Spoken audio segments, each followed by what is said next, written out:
this when I was a kid. This is the Onyx LZR Pro, and it is not your typical e-bike. It's a dirt jumper, and I cannot believe they made something meant to get dirty look so good. The Onyx LZR is constructed of aluminum and weighs just about 40 pounds. Notice the finish, no sloppy welds attributed to a SWAT technology. Actually, it stands for Smooth Weld Additive Technology. You have a beautiful yet durable result. Nice wide handlebars maintain better stability on rough surfaces and in the air. A front suspension fork that can be adjusted or even locked off.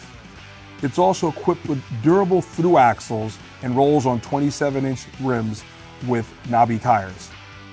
There are two models, the LZR Pro and the LZR. A Bafang 900-watt mid-drive motor powers the Pro, and a 500-watt the LZR. The Pro comes in a beautiful mist pearl, and the 500-watt comes in two colors, sage pearl and coral pearl. Both bikes have an integrated 36-volt 504-watt battery that can be charged in about 7 hours. Riders can hit a top speed of 28 miles an hour with a torque pedal assist and get an estimated distance of 30 to 70 miles. This, of course, depends on riding style and the rider size. Outside of the bamboo plate with the 5 lights on the top, there's no display or throttle, integrated lights, or much of any evidence that this is an e-bike. No ugly wires are running all over the bike. The hydraulic brake cables are the only visible runs seen. The lack of gears make this bike ideal for jumps, stunts, and any other off-road shenanigans.